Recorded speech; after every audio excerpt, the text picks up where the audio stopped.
네, 안녕하세요 여러분. 저는 오늘은 서산에 와 있습니다. 오늘 볼 문화재, 우리 역사의 흔적은 서산 마의 삼존불입니다. 세 개의 불상이 같이 있는 불상이 되겠습니다. 뭐 절, 사찰 안에 있는 것이 아니고요. 이제 바위, 벼랑 끝에 새겨져 있는데요.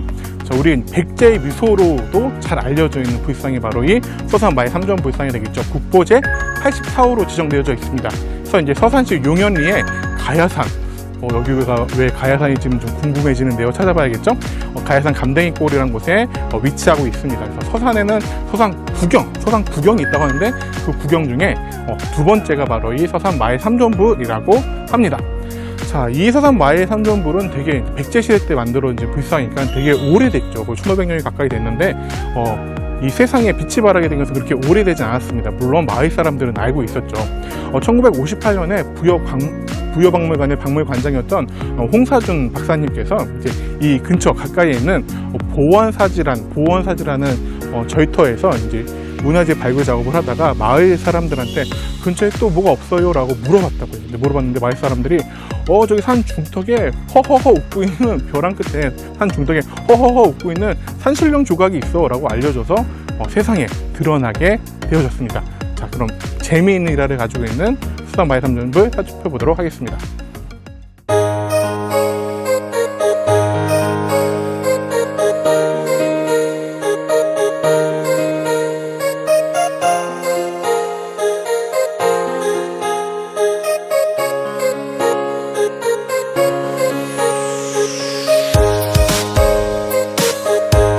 네, 여기는 백제의 미소라고 알려진 서산 마의 열의 삼존상 앞에 있습니다. 이거 세 분의 부처님들이 화강암에 새겨져 계십니다. 화감에 새겨져 있고요. 이제 법화경이라는 불경에 나오는 석가와 미륵, 제와갈라 보살을 표현한 것으로 추정합니다. 그래서 이제 가운데에 이렇게 가운데 계신 분, 그렇죠? 이 분이 이제 현재불인 석가열의 입상이 되겠고요.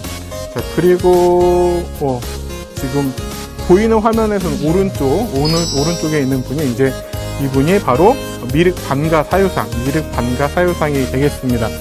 반가 사유상 같은 경우에는 이렇게 이제 앉아 있는데 이 반가 사유상 같은 경우 조각으로 이렇게 표현되어 있는, 특히 이제 절벽에 이렇게 벽에 조각으로 새겨져 있는 경우는 거의 없다라고 합니다. 자, 그리고 이제 보이는 쪽 화면에서의 왼쪽에 계시는 이 분이 바로 과거불인 제와갈라 보살이 되겠습니다.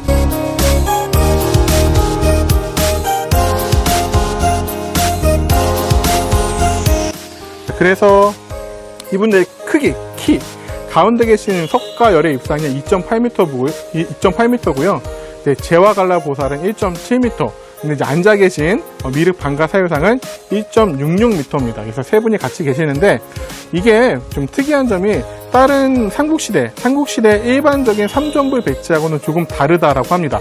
그래서 일반적으로 삼국시대에는 가운데 석가열의 양옆에 보살상을 배치하는데 여기에는 보면은 옆에 미륵불 있고요, 또 제와갈라 보살 있고 이런 식으로 해서 조금 다르다고 합니다. 자, 이렇게 해서 이제 분존불, 가운데에 있는 분존불 석가열의 입상의 이제 표현 양식을 봤을 때 약 6세기 말에서 7세기 초에 만든 것으로 추정되어지는 것이 바로 이 서산 마의 열의 삼존불이 되겠습니다. 그래서 당시는 이제 백제 절정의 사비 시대가 되겠죠. 가운데 이제 본존불을 보게 되면요, 본존불 뒤에 이렇게 광배가 있잖아요. 이렇게 성인들에게 있는 광배가 있는데 이 광배 안에 또 부처님 세 분, 삼화불이 모셔져 있습니다. 지금 이렇게 보면은 자세히 제가 지금도 눈으로 보면 그렇게 보이지 않는데요. 요걸 이제 탁본으로 뜬 거를 보면은 확실하게 이렇게 이제 세 분의 삼화불이 모셔져 있는 것을 볼 수 있습니다. 그래서 화불이라는 것은 이제 부처의 능력이나 분신을 표현하는 것이 바로 이제 삼화불이라고 볼 수 있겠습니다. 분신술이잖아요. 어떻게 보면은 그 정도의 능력이 있어야겠죠. 자, 보시게 되면요, 위쪽으로 여기 있죠. 여기 지금 여기 돌이 있어요. 위에 돌이 있어서 마치 지붕의 역할을 하면서 비바람을 막아주는 그런 역할도 하고요. 또 가까이서 가게 보면은 옆에서 보게 되면은 이 절벽이, 이 바위가 직각이 아니에요. 약 80도 정도로 기울어져 있습니다. 이 기울어져 있으면서 오히려 이게 약간 이 아늑하게 들어가면서 비바람을 막아주면서 풍화작용도 막아주는 그런 역할을 했다라고 합니다. 자, 그럼 이 서산 마의 삼존불을 왜 백제의 미소, 신비의 미소라고 할까요?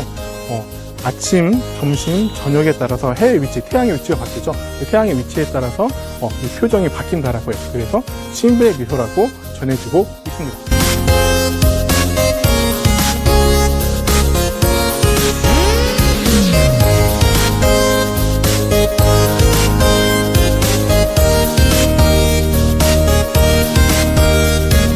자, 그러면은 왜 마의 삼존물이 이곳에 있느냐가 궁금해질 수 있겠죠. 물론 근데 이게 한편으로 궁금하지 않을 수 있어요. 왜냐면 우리나라 어디에나 부처님들이 계시고 부처상들이 있고 곳곳에 이렇게 새겨져 있는 것들이 많이 있기 때문에, 근데 좀 더 이게 역사적으로 같이 살펴보자라면은, 원래 이제 백제는 한성에 수도를 하고 있었잖아요. 한성이 되게 오랜 기간 수도였지만 이제 고구려의 남하 정책으로 인해 가지고 고구려 남하 정책으로 해서 한성을 빼앗기고 웅진을 거쳐서 사비까지 수도를 옮기게 되어지죠.